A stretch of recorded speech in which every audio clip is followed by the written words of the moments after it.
La magia de la televisión llegó a México a principios de los años 50. Oficialmente arrancó emisiones el 1 de septiembre de 1950, convirtiéndose en un nuevo miembro de la familia, donde eran presentados los mismos programas que en la radio, solo que el auditorio ya no solo podía escuchar a sus artistas, sino que también podía verlos. Mismos conductores, luminaria, música e incluso publicidad, con un alto nivel de improvisación, ya que era en vivo. En 1958 surge un género que logró consolidarse en el gusto del público televidente, la telenovela, ya que estos aparatos, al igual que su antecesora, la radio, logró acoplarse a la vida cotidiana de los mexicanos. En un principio estos seriales fueron definidos como exclusivos para una audiencia femenina, debido a que eran emitidas en horario matutino, momento en que las amas de casa se quedaban solas en el hogar.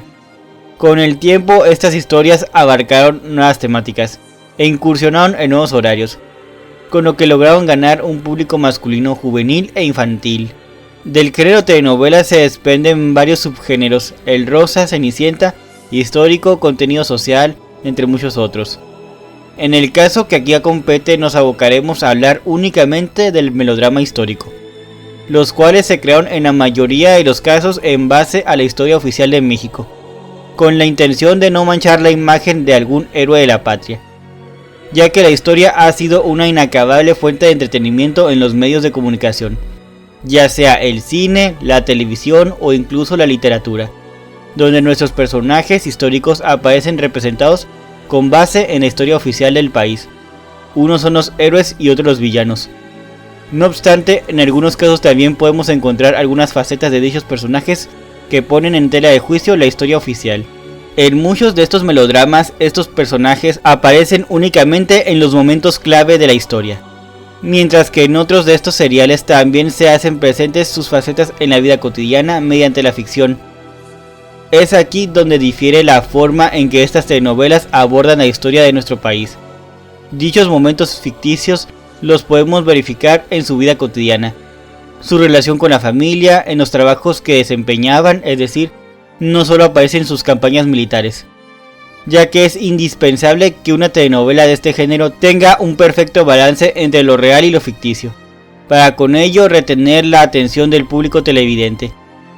Es muy importante hacer mención del rol que juega la ficción, dado que este tipo de melodramas deben hacer una mezcla entre personajes y hechos históricos, con personas comunes y escenas cotidianas, con lo que se asume una cierta igualdad entre los héroes de nuestra historia con la comunidad.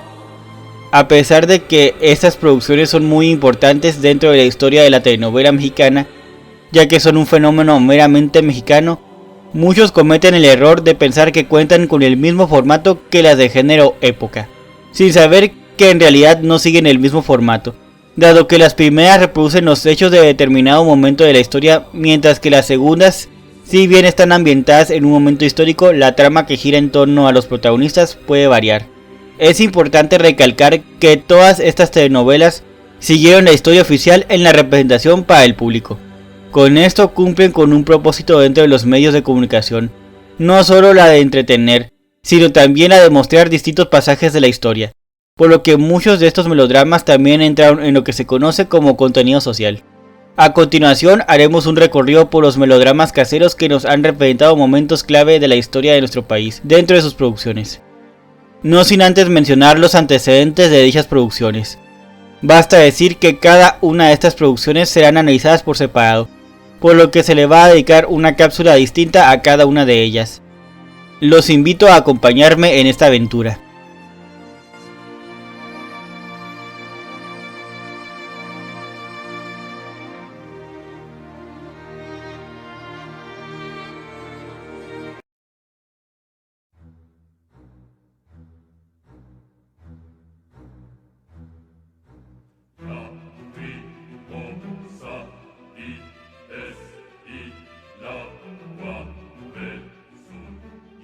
Los medios de comunicación tienen una característica propia del siglo XX, ya que asumieron las funciones que anteriormente se llevaban a cabo exclusivamente en las familias, la iglesia y la escuela.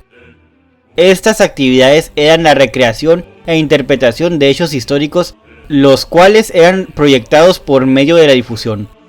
Este no debía ser un acto de recopilación, sino un proceso cultural de identidad nacional. En sus inicios, la pantalla chica siguió un modelo comercial norteamericano de programación. En México, las telenovelas surgieron en la segunda mitad del siglo, en un contexto de dominación político del Partido Revolucionario Institucional, PRI, el cual consideraba fundamental su historia como gesta originaria.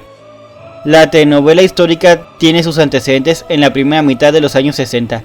En resumidas cuentas, el discurso de difusión masiva de la historia estuvo en estos años dominado por una ideología del partido único. Como parte de dicha estructura monopólica, en el país solo había una empresa televisora que producía los melodramas caseros, por lo que estuvo ligada a la historia de este formato televisivo.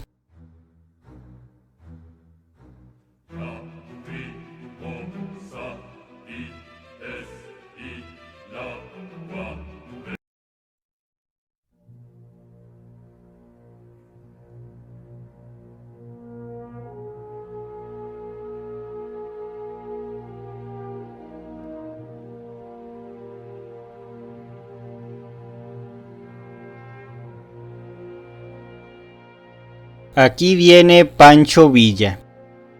La telenovela histórica tiene sus antecedentes en 1959, con esta miniserie, la cual utilizó técnicas cinematográficas.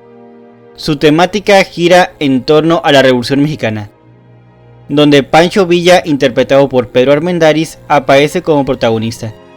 Dicha miniserie pasó a la historia sin pena ni gloria, debido a las innumerables películas que se filmaron en torno al Centauro del Norte, durante la edad de oro del cine mexicano, ya que este medio fue el primero en hacer las reconstrucciones verosímiles de hechos históricos, con sus propias técnicas características. Con la llegada de la televisión, si bien estas producciones retomaron parte del lenguaje cinematográfico, no accedió de manera completa a ese estilo de recreación. Para 1962 inició el modelo de telenovela semanal, producciones de pocos capítulos de entre 5 y 10 capítulos, de una duración de 30 minutos. La clave de estas historias era su calidad y la brevedad de los argumentos.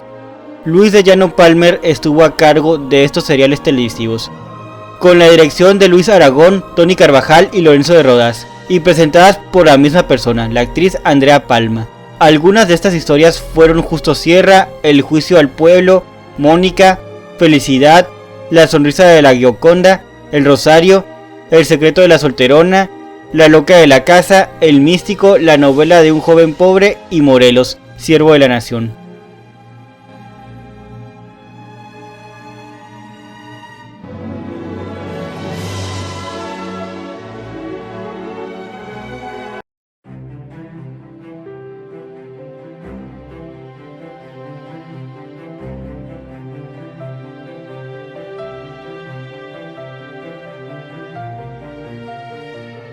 Las momias de Guanajuato. Mientras que Luis de Llano presentaba sus historias semanales por el Canal 4, Ernesto Alonso presentaba este programa por el Canal 2, con una emisión de un episodio por semana. El trabajo de Alonso contó con la pluma de varios escritores: Guadalupe Dueñas, Jaime Augusto Cheldel, Kenia Perea, Inés Arredondo, Miguel Sabido, Gabriela Parra, Vicente Leñero y Miguel Sabido, quienes en ese entonces eran becarios del Centro Mexicano de Escritores, a punto de finalizar su beca. Más adelante se sumarían Raúl Araiza, quien venía del cine, y Eduardo Lizalde, emigrado de letras, quienes escribieron los capítulos de la producción. También fueron socios de la misma. En un principio, el nombre de la serie sería Guía en la Sombra. El cambio de nombre se debe a que Las momias de Guanajuato sonaba más comercial. Fue ambientada en un periodo colonial. Se contaban distintas historias en cada capítulo. Eran los relatos de cada una de las momias que se exhibían en el cementerio de Guanajuato. La perfecta mezcla entre melodrama y horror, donde también se podía agregar el amor trágico. La idea nació justamente por estas momias exhibidas para espanto de los turistas. La telenovela inicia al momento en que un grupo de jóvenes viaja al estado. y visitan las momias, donde un adulto mayor comienza a narrarles la vida y final de cada una. La mayoría de estas historias tienen un final triste. Fueron 120 capítulos. Jaime, Las manos anhelantes, Hermelinda, La novia, Amor sombrío, Matrimonio y mortaja, Soñar es vivir, Dimas y sus tres Marías, Extranjera, El último gallo, El guardián y Evocación. Algunas de ellas. El éxito de esta teleserie sentó las bases para la producción de las primeras telenovelas históricas. El mismo Ernesto Alonso participó en esta historia.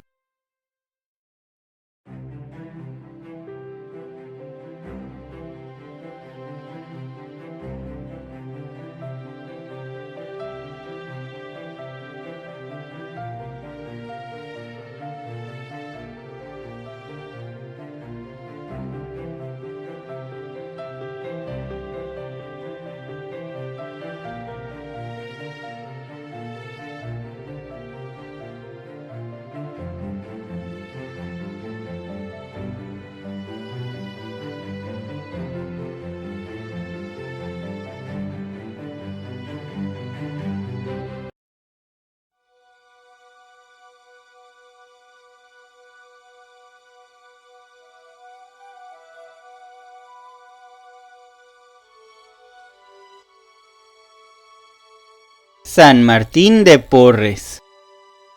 En 1964, Telesistemas Mexicanos produjo esta historia, de la mano de Valentín Pimstein, con pluma de Fernanda Villeli.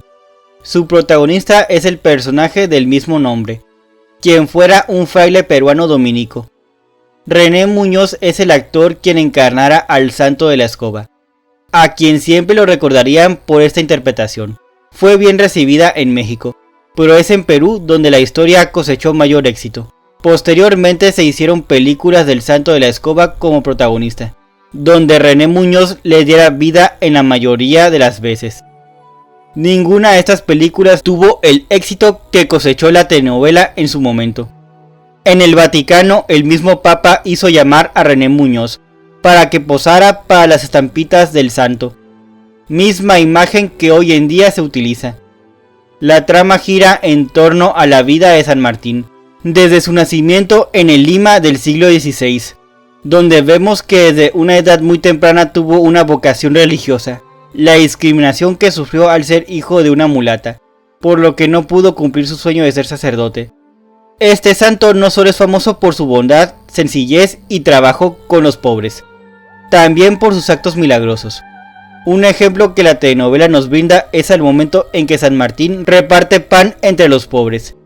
Llega el momento en que el pan que llevaba en la canasta se acaba, y milagrosamente se vuelve a llenar, por lo que siguió repartiéndolo entre los hambrientos. Así seguimos los milagros que el santo hizo a lo largo del melodrama, pero sin dejar de lado su vida en el monasterio. Memorable es la escena de la muerte de su madre, interpretada por Magda Guzmán, donde ésta le pide a Martín que pida a Dios por ella, y pida que lo cuide. Martín le responde que ahora será ella quien cuidará de él. La trama culmina con la muerte de San Martín.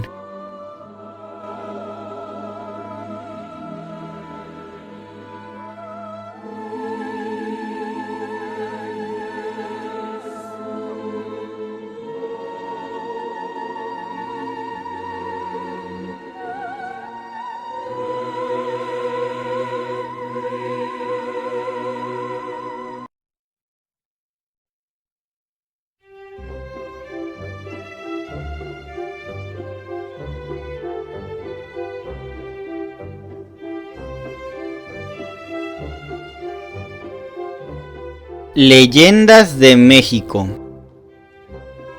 En 1968 Ernesto Alonso produce esta miniserie, la primera telenovela en ser transmitida a color en Canal 2. Contó con 10 capítulos. Al igual que Las momias de Guanajuato, las historias fueron escritas por Guadalupe Dueñas, Vicente Leñero y Miguel Sabido. Contó con la dirección de Raúl Araiza. Ambientada en la Nueva España, era un paquete de historias semanales, relatos de época entre las que figuraban la leyenda de Don Juan Manuel, La Llorona, La Casa de Maltos, El Callejón del Beso La mulata de Córdoba, Doña Beatriz, La Sinventura, La hermana de los Ávila y El caballero de la noche. René León Valdés, en su artículo La telenovela histórica en México, apuntes para la construcción de un proyecto con beneficio social, menciona que el gobierno utilizó esta serie para minimizar los sucesos trágicos ocurridos el 2 de octubre en Tlatelolco al promover los valores culturales y ancestrales de México junto con las Olimpiadas de 1968. Otras de estas producciones fueron Morelos y México 1900, con guiones escritos por Fernanda Villeli. En esta última se presentó al México porfiriano y los primeros brotes de la revolución, a través de la vida de una actriz.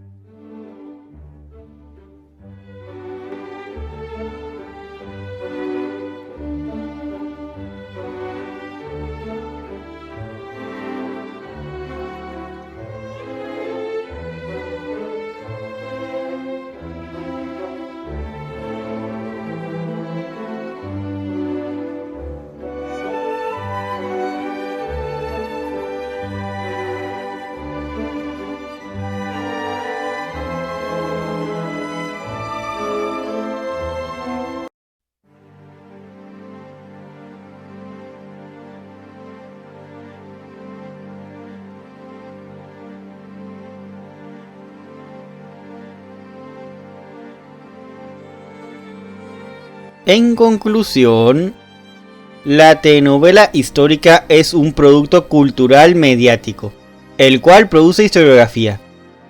Cuenta la historia de un momento concreto del país a partir de referentes ficcionales, pero también se debe tomar en cuenta la trama de un modo particular, con lo cual la industria televisiva se asegurará un éxito en la difusión del producto. La importancia de estas apariciones de nuestros personajes de la historia de México radica en que muchos de estos casos fueron humanizados, al bajarlos del pedestal donde la historia oficial los colocó, como mártires o caudillos, con lo que pueden llegar a ser incluso figuras divinas. Al ser dramatizados los hechos históricos se tiene que hacer con cierta cautela, con la intención de despertar la emoción de los televidentes, lo que también sucede si solo siguen a un personaje específico, quien debe entrar en juego con los héroes nacionales y con los momentos históricos.